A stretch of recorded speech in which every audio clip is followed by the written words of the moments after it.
I stand in my office at Brown University, surrounded by shelves lined with volumes on American economic history, and I find myself returning to a question that has occupied historians for generations. What separates societies that endure from those that collapse under pressure?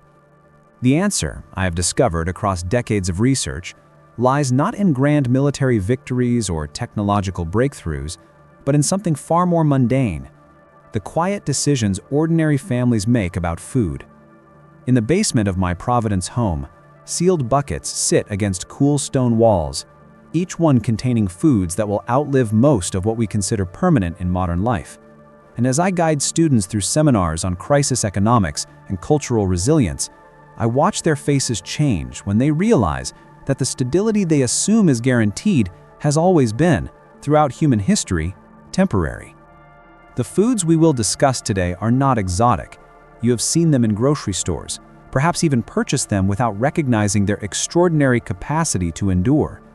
But they represent a form of knowledge that industrialized societies systematically forget during periods of abundance, only to rediscover when supply chains falter and the machinery of modern distribution reveals its fragility. I want you to stay with me through this entire exploration to understand not just which foods last 30 years or more, but why this matters for American families today.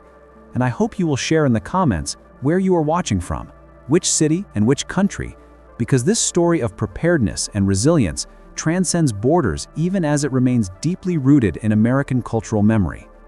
The science of food preservation operates according to principles that have remained constant since the first agricultural societies stored grain in sealed vessels. And when I teach courses on economic survival during historical crises, I emphasize that understanding these principles represents practical knowledge that our great-grandparents possessed instinctively, but that our generation has largely abandoned in favor of weekly grocery shopping and just-in-time food distribution systems. The chemistry is straightforward.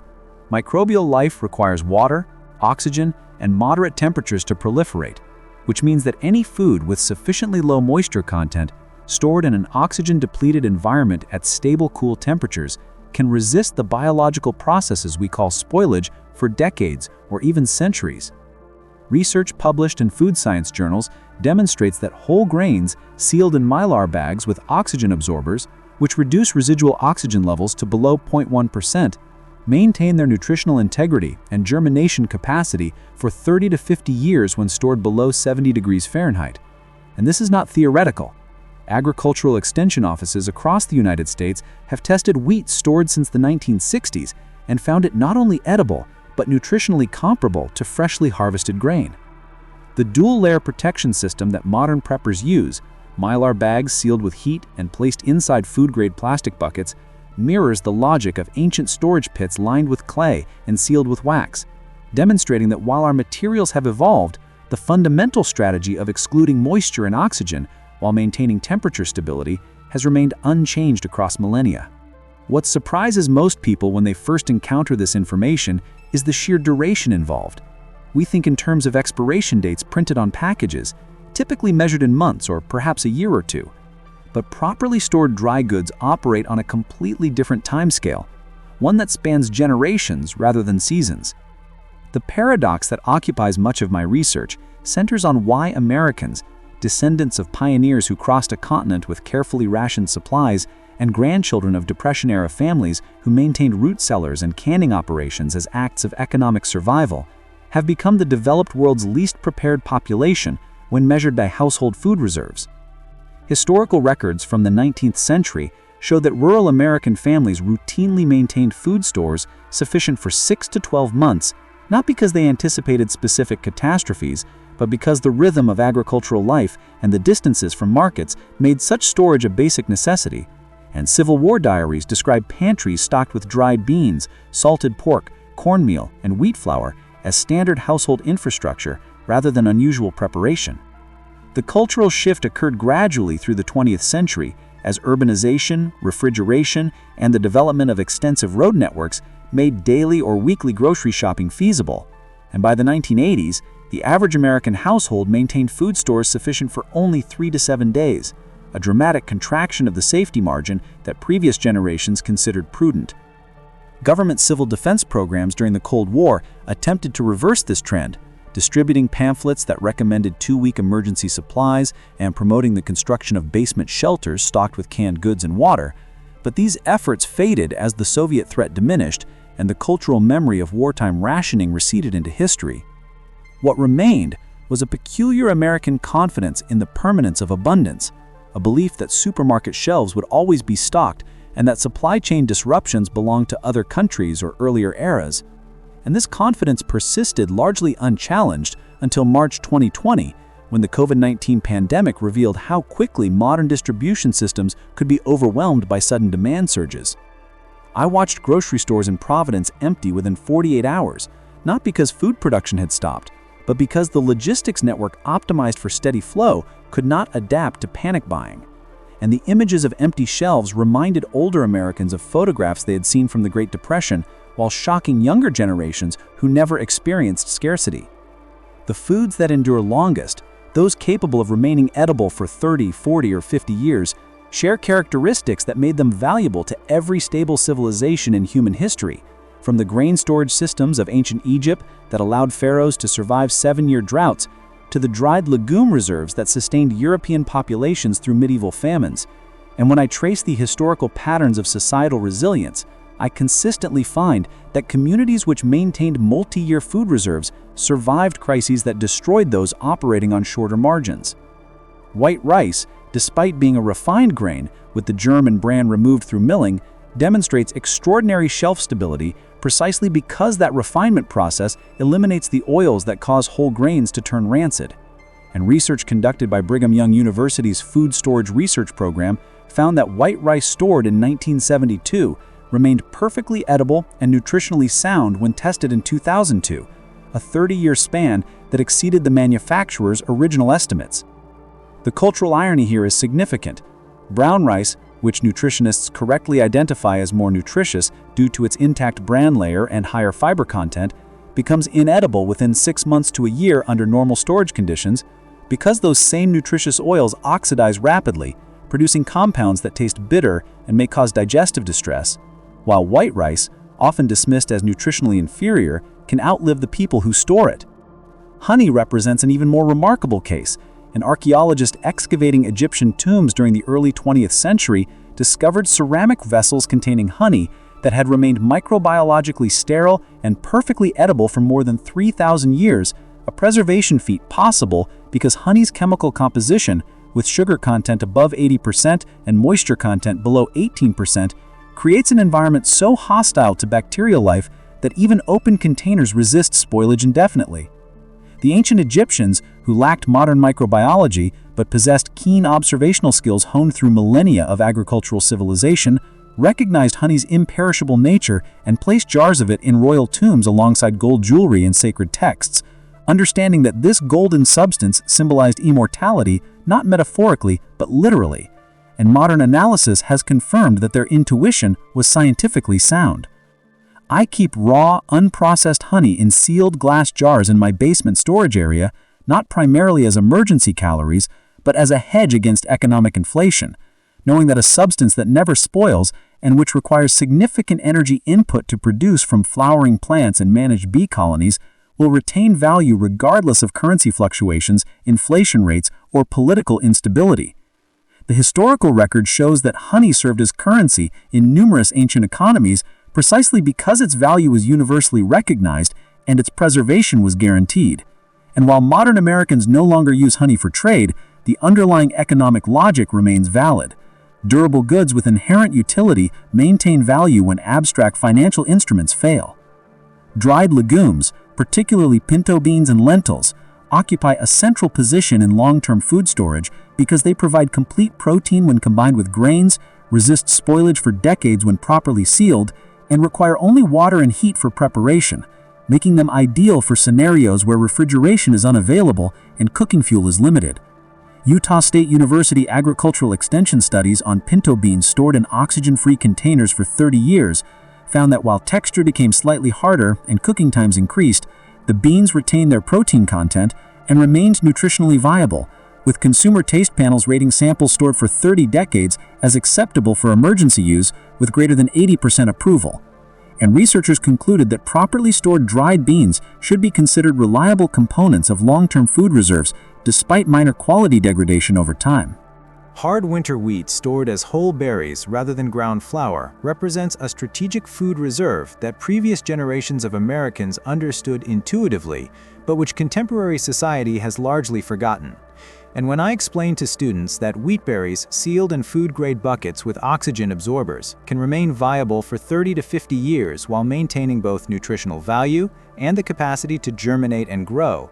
they often express surprise that such long-term preservation is possible without industrial processing or chemical preservatives. The practical challenge with wheat storage in modern America is that few households possess grain mills capable of grinding whole berries into flour, creating a knowledge and equipment gap that previous generations did not face because manual grain grinding was a standard domestic skill. And this gap explains why wheat berries, despite their exceptional storage characteristics, remain uncommon in contemporary preparedness pantries, even among families who recognize the value of long-term food security. Research conducted by agricultural universities across the Grain Belt has demonstrated that wheat stored in optimal conditions, sealed against oxygen and moisture, maintained at temperatures below 70 degrees Fahrenheit, experiences minimal degradation in baking quality even after decades, with protein content and gluten structure remaining adequate for bread production. And historical examples exist of wheat recovered from century-old grain elevators that successfully germinated when planted, demonstrating biological viability that extends beyond merely remaining edible.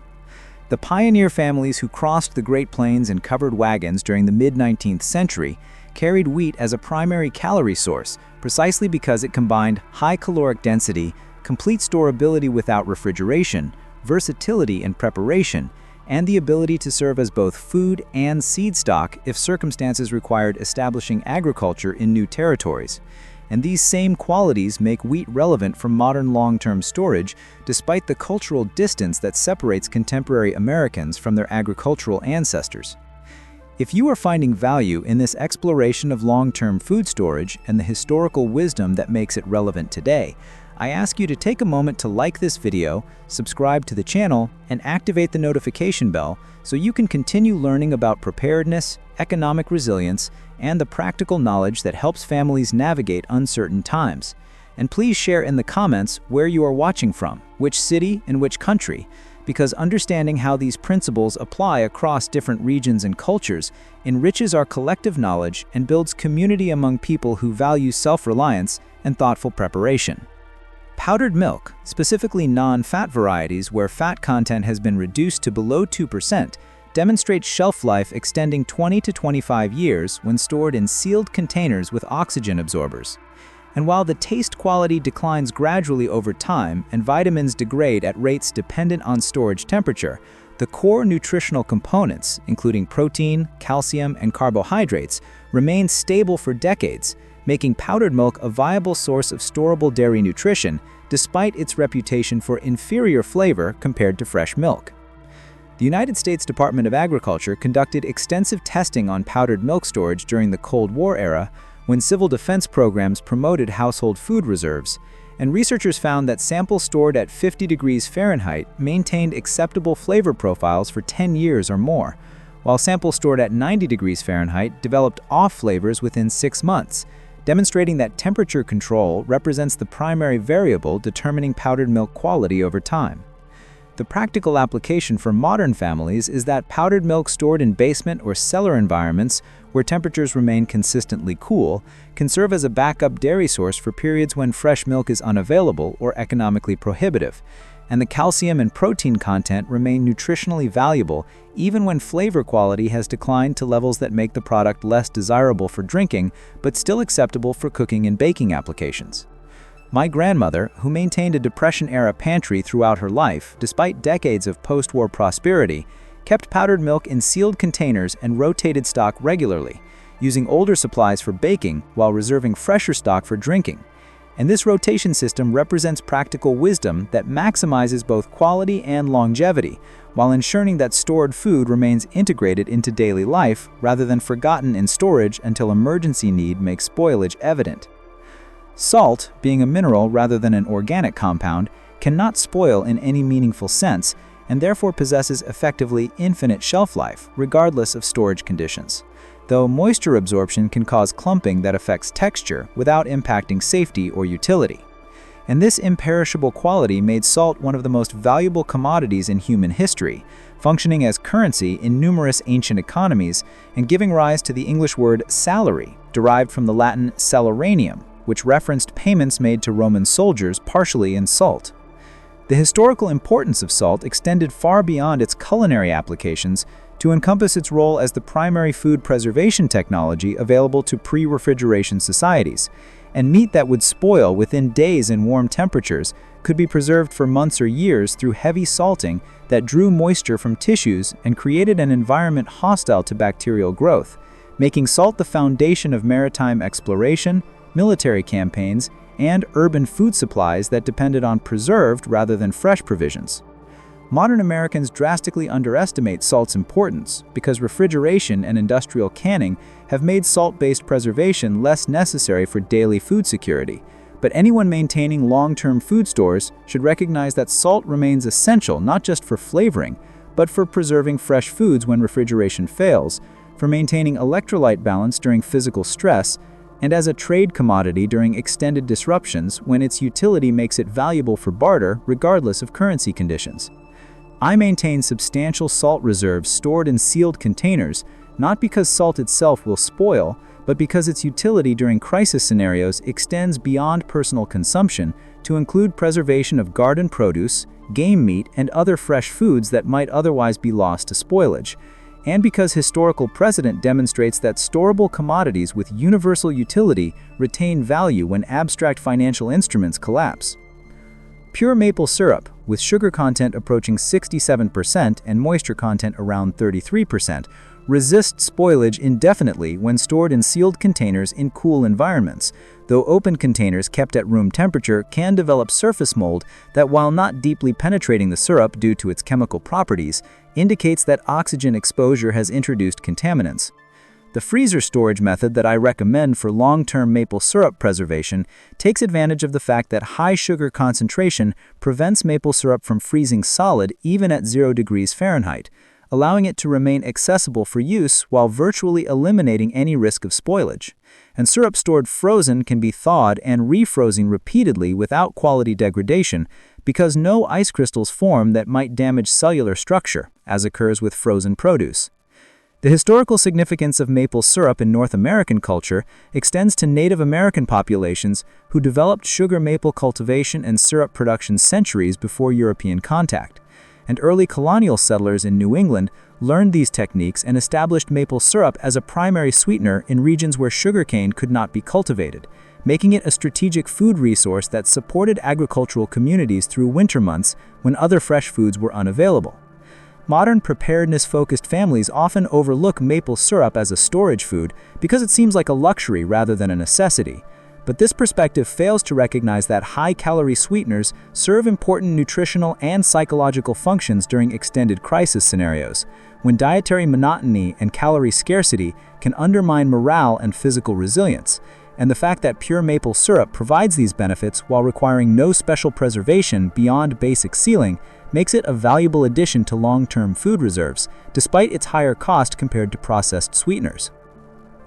Powdered meat, representing a modern preservation technology that combines traditional drying with industrial sublimation processes that remove water at molecular level through pressure and temperature manipulation, achieves shelf life of 25 to 30 years when sealed against oxygen and moisture, making it the longest-lasting protein source available without refrigeration, and one of the few methods for preserving meat that maintains both nutritional value and palatability across decades. The freeze-drying process works by freezing raw or cooked meat to extremely low temperatures and then placing it in a vacuum chamber where pressure reduction causes ice crystals to sublimate directly from solid to vapor without passing through liquid phase. And this removal of water at molecular level prevents the cellular damage that occurs with conventional drying, while reducing moisture content to levels where microbial growth becomes impossible, creating a product that weighs only 10 to 20% of its original mass, but reconstitutes to near original texture and flavor when rehydrated. Military applications drove the development of freeze-drying technology during the mid-20th century, when the United States Armed Forces sought methods to reduce the weight and volume of field rations while maintaining nutritional adequacy for troops operating in combat environments where resupply was uncertain. And the Meals Ready-to-Eat system that resulted from this research incorporated freeze-dried components that would remain edible for years despite exposure to temperature extremes and rough handling, demonstrating preservation capabilities that exceeded traditional canning or dehydration. The primary limitation preventing widespread adoption of freeze-dried meat in household food storage is cost, as the energy-intensive sublimation process and specialized equipment required make freeze-dried products significantly more expensive per calorie than alternatives like canned meat or dried beans, but families building comprehensive long-term reserves often include some freeze-dried meat specifically because it provides protein variety that helps maintain dietary palatability during extended reliance on stored food, recognizing that human psychology responds poorly to monotonous diets, and that investing in palatability serves practical purposes beyond mere nutrition. These 9 foods